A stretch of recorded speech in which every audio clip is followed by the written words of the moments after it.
Oke, selanjutnya kita akan bahas orang-orang Majus dari Timur. Nah, sebenarnya kalau berdasarkan urutan kisahnya begitu ya, menurut Bapak-Bapak gereja, Tuhan Yesus itu didatangi oleh orang Majus dulu di kandang, baru Tuhan Yesus disunat, gitu ya. Baru Tuhan Yesus dipersembahkan kepada Allah, disunat. Kemudian nanti Tuhan Yesus melakukan eh, pelarian penyingkiran ke Mesir, gitu ya. Tapi supaya penjelasannya runut, kita akan selanjutnya kita membahas tentang orang-orang Majus dari timur. Nah, ini kisah yang populer sekali gitu ya di masa-masa Natal begitu. Bagaimana ketika kandang Kristus itu dibuat di dalam gereja, itu juga sekaligus di sana dibuat juga patung tiga orang Majus ini, gitu ya, selain daripada patung para gembala dan hewan-hewan di kandang. Nah, di sini ada yang menarik sebenarnya bahwa orang-orang Majus ini datang menyembah bayi Yesus. Nah, orang Yahudi itu sebenarnya itu anti menyembah sesuatu yang bukan Allah, apalagi menyembah manusia. Jadi kalau dirinya sendiri disembah oleh orang lain, dia juga pasti akan menolak karena aku bukan Allah, begitu ya. Nah, di sini Maria dan Yusuf sebagai seorang Yahudi yang taat, tadi sudah Leo sampaikan, sebagai seorang Yahudi yang taat, seorang Yahudi yang baik dan benar, dia melihat bayi Yesus itu disembah, sujud menyembah, gitu ya, disembah sama orang-orang Majus. Dan Maria dan Yusuf tidak menghalangi, dia tidak keberatan. Itu menunjukkan bahwa Maria dan Yusuf sudah tahu sejak bayinya Yesus, Maria dan Yusuf sudah tahu bahwa Yesus adalah Tuhan. Dan di sinilah secara tidak langsung sebenarnya mau dikatakan bahwa Yesus adalah Tuhan dan sembahlah Yesus, gitu ya. Seperti orang-orang Majus dari timur itu yang sujud menyembah kepada Tuhan Yesus. Nah, ini kemudian Tuhan Yesus di sini juga mendapat pengakuan, gitu ya, pengakuan ganda, di mana bukan saja orang-orang Majus yang melihat bintang timur, gitu ya, bintang raja itu ada di Bethlehem, tapi juga ketika mereka bertanya kepada orang Yahudi, kepada para imam dan ahli Taurat, para imam dan ahli Taurat juga setuju. Oh ya benar, dan bintang ini ada di Bethlehem, sesuai dengan nubuatan para nabi. Mesias ini, raja ini ada di Bethlehem sesuai dengan nubuatan para nabi. Jadi di saat yang sama di sini, Tuhan Yesus itu mendapat pengakuan ganda dari orang-orang Yahudi, yaitu para imam bahkan dan para ahli Taurat, dan juga orang asing, orang bukan Yahudi, yaitu orang-orang Majus. Jadi mendapatkan kesaksian ganda, mendapatkan konfirmasi ganda. Jadi sejak masa bayinya Yesus kita sudah punya kepastian besar bahwa Yesus di sini adalah Raja, Yesus adalah Tuhan, dan Yesus juga anak manusia begitu ya. Jadi ini kodrat gandanya Yesus sudah kelihatan sekali bahkan dalam ketika kelahirannya. Nah, siapa orang-orang Majus ini? Gitu ya, dalam beberapa tafsiran gitu disampaikan bahwa orang-orang Majus ini banyak sekali sebenarnya tafsiran-tafsiran yang ada. Dikatakan ada mengatakan orang Persia, orang Mesopotamia, begitu ya, orang Arab dan lain sebagainya. Tapi sebenarnya Alkitab sendiri sudah mencatatkan itu dalam Mazmur 72 ayat 9 sampai 10 bahwa nanti akan ada raja-raja Sheba itu datang mempersembahkan persembahannya, mempersembahkan upeti, mempersembahkan harta. Begitu ya. Kemudian dalam Yesaya 60 ayat 6 juga dikatakan bahwa sejumlah besar unta itu datang dari Midian dan Eva. Mereka semua akan datang dari Sheba.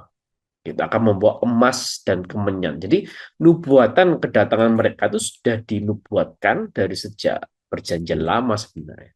Dan kemungkinan besar maka orang-orang yang datang kepada Kristus itu adalah raja-raja dari Sheba ini. Nah, ini sebagai contoh ya, Damar Aliyahbur kedua, Raja Sheba. Nah, kemudian tradisi yang lain, tradisi Kristen yang lain, khususnya dari Santo Beda Venerabilis, itu menuliskan nama-nama mereka, gitu ya. Yaitu pertama ada Melkior, Gaspar, dan Fuskus. Ada yang mengatakan juga Melkior, Gaspar, dan Balsasar, gitu ya. Nah, Melkior ini mempersembahkan emas, menunjukkan bahwa Yesus ini raja, mempersembahkan upeti kepada sang raja Kristus, gitu ya, mempersembahkan harta kepada sang raja Yesus. Kemudian yang kedua mempersembahkan kemenyan. Nah, kemenyan ini menunjukkan kealahan Yesus karena Allah itu disembah dengan kemenyan sampai sekarang dalam gereja, gitu kan. Kita selalu salah satu bentuk penyembahan adalah dengan kemenyan, dengan ukupan, gitu ya, itu salah satu bentuk penyembahan. Nah, maka persembahan kemenyan ini menunjukkan bahwa Yesus adalah Allah. Yang ketiga, mempersembahkan mur. Nah, mur ini biasa dipakai orang untuk membalsami orang yang sudah meninggal. Maka di sini mur itu menyatakan bahwa Yesus adalah anak manusia yang nanti juga akan wafat.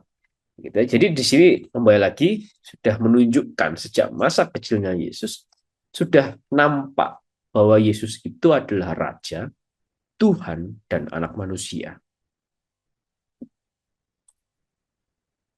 Nah, kemudian ada namanya bintang Bethlehem, gitu ya. Nah, inilah bintang yang memandu para orang-orang Majus itu. Nah, bintang ini sebenarnya sudah dinubuatkan dalam kitab Bilangan. Nah, ketika dulu kita membahas kitab Bilangan, ada seorang dukun dari bangsa Moab yang justru malah memberikan nubuatan ini, namanya Bileam bin Beor. Dia mengatakan bahwa bintang terbit dari Yakub, tongkat kerajaan timbul dari Israel. Gitu ya. Nah, itu nubuatan dari Bileam bin Beor sejak dari kitab Bilangan. Dan bintang itu ada di mana? Seperti yang dikatakan oleh para imam dan ahli Taurat, ada di Bethlehem. Itu berdasarkan Mika, oleh Nabi Mika, ya, Mika 5 ayat 1. Bethlehem, nah, kan, akan bangkit bagi Allah seorang yang akan memerintah Israel. Yang permulaannya sudah sejak purbakala, sejak dahulu kala. Nah, tapi kemudian eh, bintang ini juga diteliti oleh para ilmuwan begitu ya. Bahkan dari tahun 1600-an oleh Johannes Kepler gitu kan. Dia menyatakan bahwa memang ada satu rangkaian bintang gitu ya, bintang yang tercipta karena konjungsi planet Jupiter dan Saturnus. Terjadi tahun 7 sebelum Masehi. Dan ternyata hal ini dikonfirmasi dalam temuan arkeologis tahun 1955, di mana itu tahun 7 atau 6 sebelum Masehi dikatakan memang ada konjungsi planet Jupiter dan Saturnus di konstelasi Pisces. Dan di abad ke-20 juga seorang profesor astronomi, kemudian seorang arkeolog dan asiriolog juga mengungkapkan hal yang sama. Sepakat bahwa bintang ini muncul karena ada konjungsi planet Jupiter Saturnus di konstelasi Pisces. Nah, Jupiter, Saturnus, dan Pisces maksudnya apa? Jupiter itu raja, Saturnus itu bangsa tetangga, yaitu Israel, dan Pisces itu adalah hari-hari akhir. Artinya kira-kira katakan bahwa akhir-akhir ini muncul atau lahir raja di Israel. Nah, itulah kira-kira dalam temuan arkeologi di tahun 1955 ini. Ini sebelah kanan ini ya gambarnya. Apa yang bisa kita pelajari semuanya dari bintang Bethlehem ini? Ya, ini menarik sekali, sangat-sangat menarik menurut saya. Kenapa? Karena bintang Bethlehem ini itu adalah benda mati, bukan makhluk hidup, bukan makhluk yang berakal budi, gitu ya. Jadi dia makhluk benda mati, makhluk bisu bahkan. Tapi benda bisu ini, benda mati ini dapat mewartakan Kristus kepada orang-orang bukan Yahudi.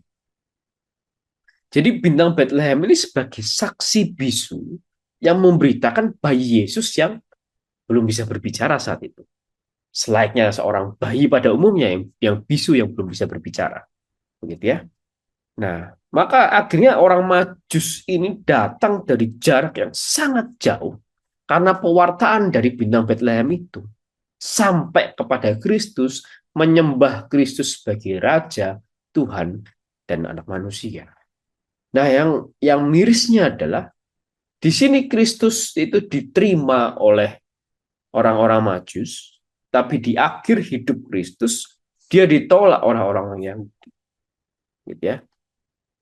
Nah, di sini menunjukkan bahwa sejak sedia kala eh, semua itu dipanggil untuk berbagi dalam anugerah keselamatan di kerajaan Kristus dengan menerima kabar baik dan mengenali Yesus sebagai Kristus anak Allah dan Raja dari segala bangsa. Nah, ya ini ya tadi ya, bahwa orang-orang Majus ini mewakili dari agama-agama kafir di dunia sekitar, dari bangsa-bangsa asing di dunia sekitar. Jadi kembali lagi bahwa bintang Bethlehem yang bisu ini dapat mewartakan Kristus kepada bangsa-bangsa. Maka pertanyaan refleksi bagi kita, bagaimana dengan kita? Yang katanya kita sebagai manusia, ciptaan Allah yang serupa, segambar dengan Allah itu sendiri. Kita ciptaan Yesus yang serupa dan segambar dengan Yesus itu sendiri. Yang tidak bisu sebagai makhluk yang berakal budi. Apakah mungkin kita lebih bisu daripada bintang Bethlehem yang memang sungguh bisu itu? Nah, kalau bintang Bethlehem yang bisu dapat mewartakan Kristus kepada bangsa-bangsa, maka kita sebagai manusia, sebagai anak-anak Allah, harusnya lebih mampu mewartakan Kristus kepada bangsa-bangsa. Nah, itu yang permenungan bisa kita pelajari dari bintang Bethlehem malam hari ini. Kita tadi sudah belajar tentang orang-orang Majus yang menyembah Yesus. Kita sudah belajar tentang bintang Bethlehem yang mewartakan Kristus sebagai saksi bisunya kelahiran Kristus. Nah, kita lihat sekilas Raja Herodes. Gitu ya. Apa yang Raja Herodes lakukan ketika mendengar ada Kristus lahir? Dia takut. Dan nanti kita akan pelajari, dia sampai membunuh semua bayi yang ada di Bethlehem. Karena dia saking begitu ketakutannya, kerajaannya diambil oleh Raja Yahudi ini. Artinya apa? Dia tamak. Seorang tokoh yang tamak atas kekuasaan, tamak atas kekayaannya. Yang nggak mau orang menandingi kekuasaannya, menandingi kekayaannya. Itulah Raja Herodes. Dan nanti kita akan pelajari bahwa Raja Herodes ini raja yang bengis, raja yang kejam sekali. Nah, itu Raja Herodes. Bagaimana dengan para imam dan ahli Taurat orang Yahudi? Ini para imam dan ahli Taurat orang Yahudi itu awalnya ketika ini kita baca, mereka mengakui bahwa Kristus itu lahir di Bethlehem yang akhirnya disembah oleh orang-orang Majus. Tapi kemudian di akhir masa hidupnya Kristus, justru para imam dan ahli-ahli Taurat inilah yang menyalibkan Kristus. Jadi para imam dan ahli Taurat ini menggambarkan sosok yang munafik. Di awal dia bisa mengakui Kristus. Kita mengakui Kristus sebagai raja. Gitu ya, yang harus dimuliakan, yang harus diwartakan, yang harus diajarkan kepada orang lain. Tapi di akhir, di ujung-ujung, justru dia yang menyalibkan Kristus. Justru dia yang menolak Kristus. Dia yang memframing Kristus. Yesus tidak ada kesalahan sama sekali, tapi difitnah sampai Yesus harus menerima hukuman salib. Maka dari perikop ini kita bisa belajar bahwa Yesus itu disembah oleh orang-orang Majus sebagai Raja, Tuhan, dan anak manusia. Dan kita dipanggil untuk meneladani bintang Bethlehem ini yang mewartakan Kristus kepada bangsa-bangsa. Raja Herodes memiliki sifat yang tamak atas kekuasaan dan kekayaannya. Dan para imam kepala dan ahli Taurat bangsa Yahudi memiliki sifat munafik yang awalnya mengakui Kristus, namun akhirnya justru menyalibkannya. Nah, maka siapa yang mau kita pilih? Apakah kita mau menjadi orang Majus yang sujud menyembah Tuhan Yesus dan menjadi bintang Bethlehem yang mewartakan Kristus kepada bangsa-bangsa? Atau justru kita seperti Herodes yang tamak, tamak atas kekuasaan, tamak atas kekayaan, atau mungkin kita seperti para imam dan ahli Taurat yang munafik. Di awalnya kita menerima Kristus, kita menyanjung Kristus, tapi di akhirnya kita justru menolak Dia. Itu permenungan dari perikop ini.